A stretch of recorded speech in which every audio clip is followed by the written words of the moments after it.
S, ಈ ಅಕ್ರಮ ದಂಧೆ ಬಗ್ಗೆ ಇನ್ನಷ್ಟು ಡೀಟೇಲ್ಸ್ ಹಂಚಿಕೊಳ್ತಾರೆ ನಮ್ಮ ಪ್ರತಿನಿಧಿ ಷಡಕ್ಷರಿ. ನಮ್ಮ ಜೊತೆ ಲೈವ್ ನಲ್ಲಿ ಜಾಯಿನ್ ಆಗ್ತಾ ಇದ್ದಾರೆ. ಷಡಕ್ಷರಿ, ಒಂದು ಕಡೆ ಗ್ರಾಹಕರು ಗಂಟೆಗಟ್ಟಲೆ ಕ್ಯೂ ನಿಂತ್ಕೊಂಡು ಗೃಹ ಬಳಕೆಯ ಸಿಲಿಂಡರ್ ಪಡ್ಕೊಳ್ತಾರೆ. ಆದ್ರೆ ಈ ದಂಧೆಕೋರರಿಗೆ ಈಸಿಯಾಗಿ ಈ ಸಿಲಿಂಡರ್ಗಳು ಸಿಗ್ತಾ ಇವೆ. ಅವರು ರೀಫಿಲಿಂಗ್ಗಳು ಮಾಡ್ತಾ ಇದ್ದಾರೆ. ಅಲ್ಲಿ ಯಾವುದೇ ಅನುಮತಿ ಇಲ್ಲ, ಸರಿಯಾದ ವ್ಯವಸ್ಥೆ ಇಲ್ಲ.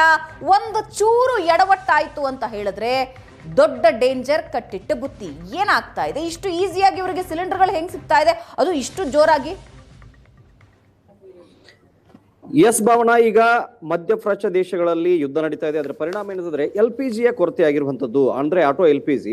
ಇಲ್ಲಿ ಏನಂತಂದ್ರೆ ಇದನ್ನೇ ಬಂಡವಾಳ ಮಾಡಿಕೊಂಡು ಮತ್ತೊಂದು ಕಡೆಗೆ ಹೆಚ್ಚುವರಿಯಾಗಿ ದುಡ್ಡನ್ನ ವಸೂಲಿ ಮಾಡ್ತಾ ಕಾಳ ಸಂತೆಯಲ್ಲಿ ಒಂದು ಕಡೆಗೆ LPG ಸಿಲಿಂಡರ್ಗಳು ಮಾರಾಟವಾಗ್ತಾ ಇದ್ರೆ, ಇನ್ನೊಂದು ಕಡೆಗೆ ನಾವು ನೋಡ್ತಾ ಇದ್ರೆ ಭಯಾನಕವಾದಂತ ವಿಚಾರ, ಈ ರೀಫಿಲ್ಲಿಂಗ್ ದಂಧೆ ಶುರುವಾಗಿರುವಂತದ್ದು. ವಿಜಯಪುರದಲ್ಲಿ ಅಡ್ಡೆಗಳನ್ನ ಮಾಡಿಕೊಂಡು ಆ ಅಡ್ಡೆಗಳಲ್ಲಿ ಆಟೋಗಳಿಗೆ ಈ LPG ತುಂಬ್ತಾ ಇದ್ದಾರೆ. ಅದು ಕೂಡ ಬಹಳಷ್ಟು ಡೇಂಜರಸ್. ಈ LPG ಆಟೋಗಳಿಗೆ ತುಂಬುವಾಗ ಏನಾದ್ರೂ ಹೆಚ್ಚು ಕಡಿಮೆ ಆದ್ರೆ ಅಲ್ಲಿ ಬ್ಲಾಸ್ಟ್ ಆಗುವಂಥದ್ದು. ವಿಜಯಪುರದಲ್ಲಿ ಈಗಾಗಲೇ ಹಿಂದಿನ ಉದಾಹರಣೆಗಳಿದಾವೆ. ಬ್ಲಾಸ್ಟ್ ಆಗಿ ಒಬ್ಬ ಸಾವನ್ನಪ್ಪಿ 4-6 ಜನರು ಇರಿದ್ರೆ ಗಾಯಗೊಂಡಿರುವಂಥದ್ದು. ಅಂತ ಡೇಂಜರಸ್ ಕೃತ್ಯವನ್ನ ಇವ್ರು ಏನಿದ್ರೆ ಅಕ್ರಮವಾಗಿ ಮಾಡ್ತಾ ಇರುವಂಥದ್ದು. ಈ ಗ್ಯಾಸ್ ರಿಫಿಲ್ ದಂಧೆಗೆ ಈ ಹಿಂದೆ ನಾವು ಸ್ಟ್ರಿಂಗ್ ಆಪರೇಷನ್ ಗಳನ್ನ ಮಾಡಿದಾಗ ಬ್ರೇಕ್ ಬಿದ್ದಿತ್ತು. ಆದ್ರೆ ಈಗ ಯಾವಾಗ ಮತ್ತೆ ಇದನ್ನ ಶುರು ಆಯ್ತು, ಈ ಕಾಳಸಂತೆಯಲ್ಲಿ LPG ಮಾರಾಟ ಮಾಡುವಂಥದ್ದು, ಮತ್ತೊಂದು ಕಡೆಗೆ LPGಯ ಕೊರತೆ, ಆಟೋ LPGಯ ಕೊರತೆಗಳು ಯಾವಾಗ ಶುರುವಾದವು, ಈಗ ಮತ್ತೆ ಏನಂತಂದ್ರೆ ಈ ದಂಧೆಕೋರರು ಬಾಲ ಬಿಚ್ಚಿದ್ದಾರೆ.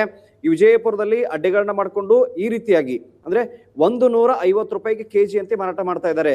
ಅಂದ್ರೆ ಇವರಿಗೆ ಸಿಲಿಂಡರ್ಗಳು ಎಲ್ಲಿಂದ ಸಿಗ್ತವೆ ಅಂತ ಹೇಳಿ ಸಾಮಾನ್ಯವಾಗಿ ಗ್ರಾಹಕರನ್ನ ನೋಡ್ತಾ ಇದೀವಿ. ಪ್ರತಿ ವಿಜುವಲ್ಸ್ ಗಳನ್ನು ತಾವು ಕೂಡ ಗಮನಿಸ್ತಾ ಇದ್ದೀರಿ. ಪ್ರತಿನಿತ್ಯ ಕೂಡ ಈ ಗ್ಯಾಸ್ ಏಜೆನ್ಸಿಗಳ ಮುಂದೆ ಜನ ಕ್ಯೂ ಆಗಿ ನಿಲ್ತಾ ಇದ್ದಾರೆ, 100 ಜನರು. ಅವರಿಗೆ ಗ್ಯಾಸ್ ಸಿಗ್ತಾ ಇಲ್ಲ. ಆದ್ರೆ ಇಂಥ ಕಾಳದಂದಿಯಲ್ಲಿ ಮತ್ತೊಂದು ಕಡೆಗೆ ಈ ರೀತಿಯಾಗಿ ದಂಧೆ ನಡೆಸುವಂತವರಿಗೆ ಹೇಗೆ ಸಿಗ್ತಾ ಇದೆ ಅನ್ನುವಂಥದ್ದು ಇಲ್ಲಿ ಕೂಡ ಇದು ಪ್ರಮುಖವಾದ ಪ್ರಶ್ನೆ ಆಗುತ್ತೆ. ಯಾಕಂತ ಕೇಳಿದ್ರೆ ಗ್ರಾಹಕರಿಗೆ ಸಿಗದೇ ಇರುವಂತದ್ದು, ಅಲ್ಲಿ ಸ್ನೋ ಸ್ಟಾಕ್ ಅಂತ ಬೋರ್ಡ್ಗಳು ಹಾಕ್ತಾರೆ. ಮತ್ತೊಂದು ಕಡೆಗೆ ಕ್ಯೂ ಅಲ್ಲಿ ಬಂದರೂ ಸಹ ಬೆಳಗ್ಗೆ ಸಂಜೆವರೆಗೆ ನಿಂತರೂ ಸಹ ಸಿಲಿಂಡರ್ಗೆ ಗ್ಯಾಸ್ ಸಿಗೋದಿಲ್ಲ. ಆದ್ರೆ ಈ ರೀತಿಯಾಗಿ ಅಕ್ರಮ ದಂಧೆಯನ್ನು ನಡೆಸುವಂತವರಿಗೆ, ಇಲ್ಲಿಗಲ್ ಆಗಿ ದಂಧೆಯನ್ನು ನಡೆಸುವಂತವರಿಗೆ ಹೇಗೆ ಈ ಸಿಲಿಂಡರ್ಗಳು ಲಭ್ಯವಾಗ್ತಾ ಇದೆ ಅನ್ನೋದು ಇಲ್ಲಿ ಯಕ್ಷ ಪ್ರಶ್ನೆಯಾಗಿದೆ. ಮತ್ತೊಂದು ಕಡೆಗೆ ಈ ಖರೀದಿ ಮಾಡಿದಂಥವ್ರು 3-4-5 ಗ್ಯಾಸ್ ಸಿಲಿಂಡರ್ಗಳನ್ನ ಖರೀದಿ ಮಾಡಿದಂಥವ್ರು ಅಲ್ಲಿ ಹೋಗಿ ಏನಾದ್ರು ಮಾರಾಟವನ್ನ ಮಾಡ್ತಾ ಇದ್ದಾರೆ, ಅಂದ್ರೆ ಕಾಳ ಸಂತೆಯಲ್ಲಿ ಮಾರಾಟವಾಗಿ ಮಾಡ್ತಾ ಇದ್ದಾರೆ ಅಂತ ಅನುಮಾನಗಳಿದ್ದಾವೆ. ಈ ಸಂಪೂರ್ಣವಾಗಿ ಈ ಕುರಿತಂತೆ ಒಂದು ತನಿಖೆ ಆಗ್ಬೇಕಾಗತ್ತೆ. ಇನ್ನೊಂದು ಕಡೆಗೆ ಜನರ ಜೀವಕ್ಕೆ ಅಪಾಯ ಅನ್ನುವಂಥದ್ದು, ಅಂದ್ರೆ ಇಲ್ಲಿ ಆಟೋ ಚಾಲಕರಿಗೆ ಇಲ್ಲಿ ಬೇಕಾಗಿದೆ LPG ಗ್ಯಾಸ್ ಬೇಕಾಗಿದೆ, ಬೇರೆ ಬಗ್ಗಳಲ್ಲಿ ಸಿಗ್ತಾ ಇಲ್ಲ. ಇದನ್ನೇ ದುರುಪಯೋಗ ಮಾಡೋದು, ಅವರ ಪರಿಸ್ಥಿತಿಯನ್ನೇ ದುರುಪಯೋಗ ಮಾಡಿಕೊಂಡು ಅವರನ್ನ ಕೂಡ ಸಂಕಷ್ಟಕ್ಕೆ ಸಿಲುಕಿಸುವಂಥದ್ದು. ತಾವು ಕೂಡ ಏನಂತಂದ್ರೆ ಜೀವವನ್ನ ಒಂದು ಕಡೆಗೆ ಒತ್ತೆ ಇಟ್ಟು ದಂಧೆ ಅಂತಾರಲ್ಲ, ಆ ರೀತಿಯಾಗಿ ಇವರು ದಂಧೆಯನ್ನು ಮಾಡ್ತಾ ಇದ್ದಾರೆ. ಇದಕ್ಕೆ ಬ್ರೇಕ್ ಬೀಳಬೇಕಾಗಿದೆ. ಎಸ್, ಧನ್ಯವಾದ.